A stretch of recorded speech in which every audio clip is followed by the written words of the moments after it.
Welcome back, guys, to Watch Ready. Looking forward to 2025. We just want to do a forward-looking episode on what to look out for, or what we are personally looking out for when it comes to watches, when it comes to even the world events. It's going to be a fun one, Trump 2.0. So, given that our careers are reasonably closely linked to this, it's a topic that's close to our hearts. We'll talk about it for sure. So wait. 2025. If you could summarize it in 3 points, what would that be? What do you expect from this year? Well, the year, it's 3 words. Let's start with uncertain. I know it's a bit of a cliche, but it's a year which is going to be filled with surprises, things that you don't know about, difficult to predict. Again, it's a pretty cheesy line, but the only certainty is uncertainty. So again, I will use the word uncertainty to describe that. I think the other one would be another word for it would be unsure. I mean, it's kind of related to uncertainty, but it seems to be a lack of confidence in any kind of view that you might have of the world. We seem to be at a crossroads of many things, of politics, Right. of the economics, of the cycle, of where business would go, of where even our employment markets would go. There's a lot of sort of lack of confidence, which is why I would use the word unsure, as to people are feeling unsure about the future, about where things might go from here. If I were to use a third word to describe it, it would be, in a way, uninspiring. Uninspiring. Oh wow. Okay. I think the past couple of years, we have seen kind of a boom of content and interesting outputs, I would say, from an entertainment perspective during the COVID years. But I do feel like, at least in the world of arts and culture, popular arts and culture and media, there isn't a lot of things that inspire me at the moment. When I look at the state of movies or the state of music, I find myself increasingly going back to the old times. Sort of turning up the nostalgia lens again, but going back to watch old movies, listen to old songs, and discovering old watches. Not to say that there aren't interesting things happening, but relative to, I would say, the excitement during, I would say, in the past 5 years, the recent trend of things seems to be quite uninspiring, which is why I would use that word to describe the upcoming year. You need to dig a bit deeper, work a little bit harder to find points of inspiration and points of interest, I would say, in things that you do. I agree. Or maybe we're just not we're at a certain age, and maybe we just don't know what's happening anymore. But we're just so absorbed into our jobs and adulting, basically. So maybe we just a bit more detached. I don't know. Feel free to leave us suggestions in the comments. Obviously, we'll take recommendations from Gen Zs with a pinch of salt. I don't trust you guys, most of you yet. But in terms of I know what you're saying. I think I don't know. I think, like you said, digging a bit deeper is important. Looking at old movies, I was literally watching an old movie yesterday evening. It was because of Bob Dylan's biopic that was already released in the US, but not yet in Singapore, because I think because Bob Dylan is such an obscure thing here. I am sure they want to wait for Oscar buzz before releasing it in the theaters here. But I was watching Jamie Foxx in his portrayal of Ray Charles from 2004. I love that film, and Jamie Foxx is a legend.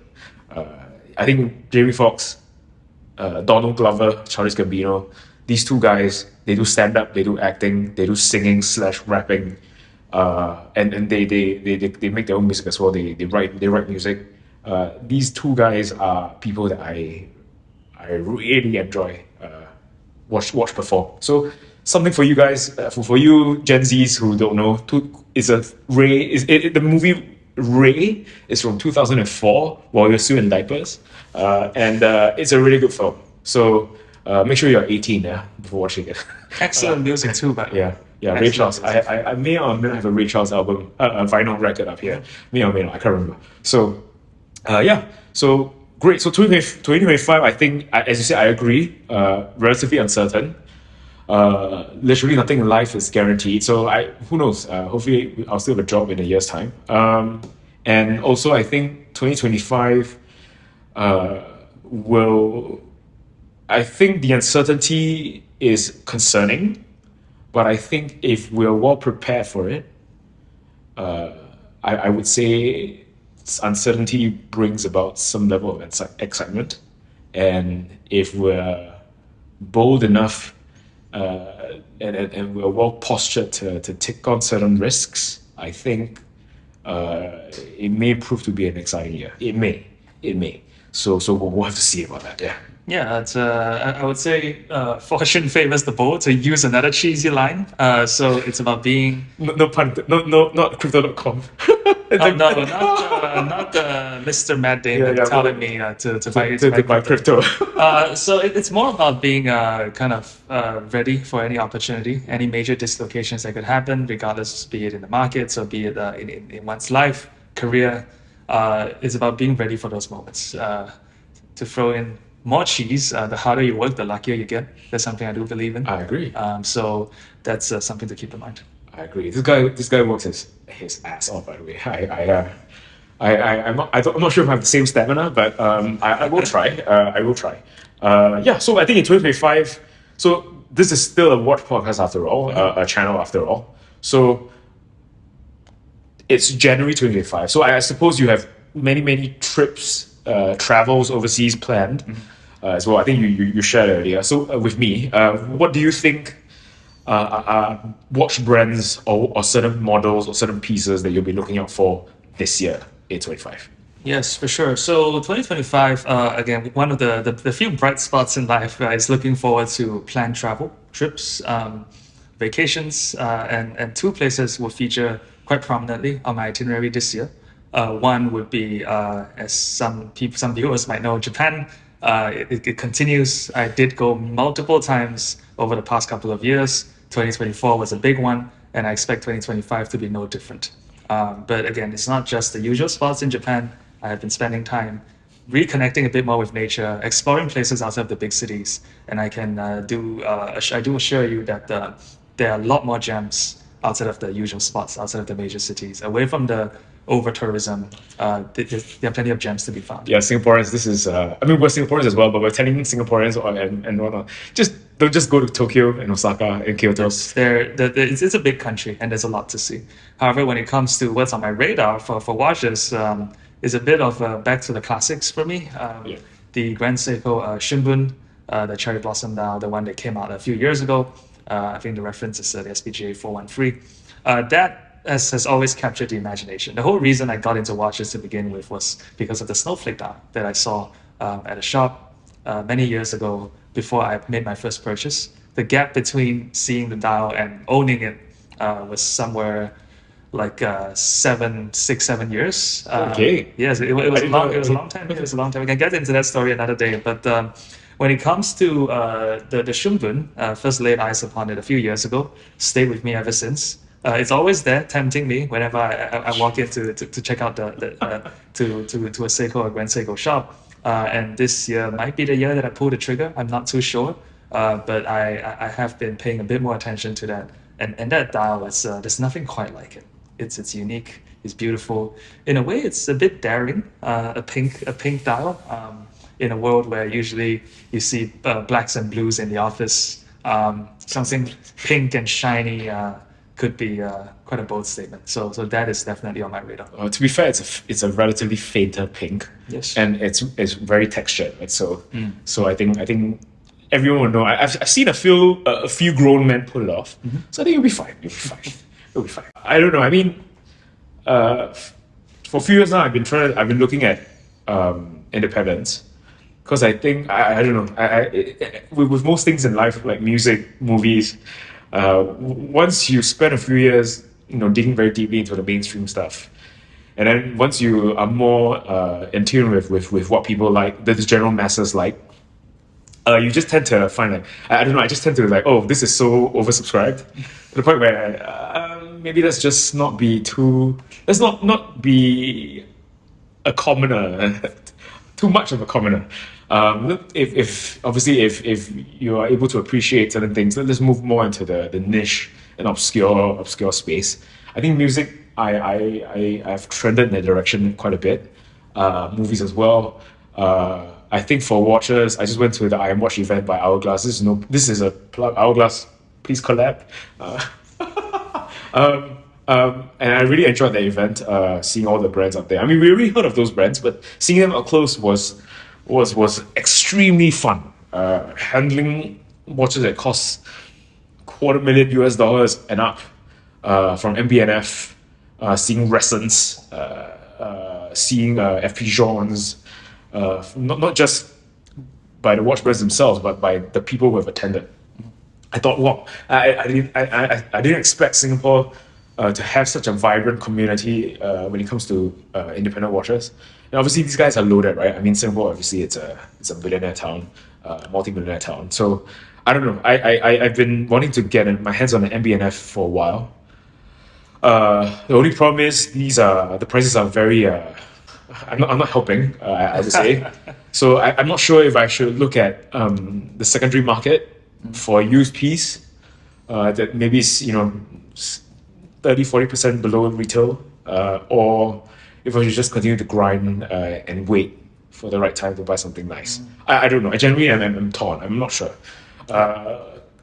If anything, like seeing them kind of can start inspiring you in a way, pointing you in some kind of direction. Yeah. And we have no shortage of these interesting events where you can get up close and personal with some of these watches right here in Singapore, but also in other cities around the region.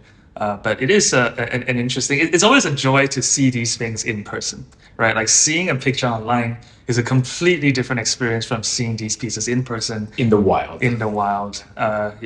You get to see them, and oftentimes they look pretty different from how you would expect. Yeah, I know. So for me, I think let's see. I'm clueless on what my next piece is. I think the consolation from that, I suppose, is I won't be making impulse purchases. Number one, hopefully.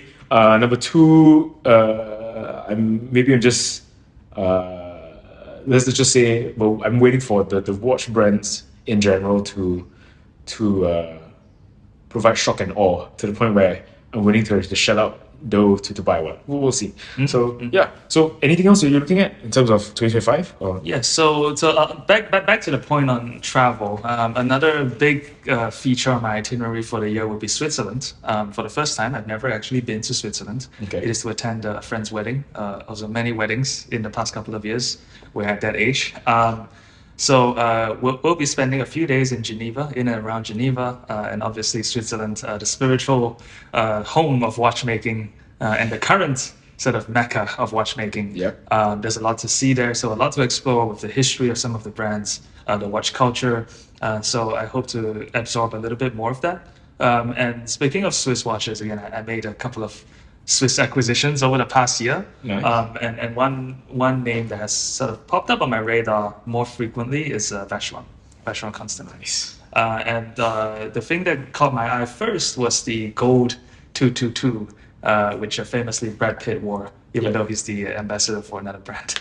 But I found that which will not be named. which will not be named. But it's a beautiful watch. Again, very iconic. And I find the story behind it pretty entertaining about how Vacheron just actually hated the idea of doing it, but they were forced to, in a way. You can read a bit more into that history. But recently there was a release of the steel 222 with the blue dial, which I find to be interesting. Maybe not 100% my thing, but it has raised, I think, the profile of the brand in terms of these higher profile, harder hitting watches that gets people excited and talking. And that is leading me to read into more of their catalog. I think in one of our previous videos with the billionaire watches, the 6 watches, I did mention the American, the dress watch with the slightly off center or off sort of oriented dial, which I think was very unique and an interesting piece. But I haven't thought much about Vacheron since then. So I think these releases have kind of brought it back on the radar. And I will be looking into that a little bit more. I wouldn't commit to a purchase, but I'll definitely be paying more attention to this name in the coming year. What about the 222 specifically, if you can name one aspect of it that attracts you? Let's say versus the usual integrated bracelet steel watches. Yeah, I mean, the integrated bracelet, kind of the steel integrated bracelet watches obviously have been very popular over the past couple of years in the watch world. What drew me to it, one, is that I do like the bracelet. The bracelet is very unique. There's nothing quite like it. I think, at least not from the major names. So the bracelet has stood out to me. I love the way it fits on the wrist. I've seen photos of it. I haven't seen it in a while, but I would love to. The photos of it look good. Maybe it's just Brad Pitt that looks good. I don't know, but it looks good on the wrist. It does feel very integrated in a way. It's something that doesn't stand out that much for some reason. Even in full gold. And I also do like the Maltese cross. That's how they integrate that motif into the design, and they stamped it in the lower right-hand corner of the face. I do think that is a nice little detail as well. And Vacheron it's a name, right? It's a name that has been around for ages. There's a lot of history, a lot of cachet, but not quite sure if they have kept up with the other two of the Holy Trinity in recent years. But so I'm excited to see them make bigger, bolder moves and get people excited in more of their catalog. Yeah, I think releasing the steel one is a bold move. I don't know. I think it will just bring more attention to the vintage 222s that are in the market. And I think we can say whatever we want about Vacheron, but launching these nostalgic models, and by no means is it a new invention. This one did come out in the 70s. So I think having all that free PR does well for it will always be helpful for a brand in helping others or new collectors, aspiring collectors, consider their pieces when it comes to all their classic pieces, right? Was it 1922?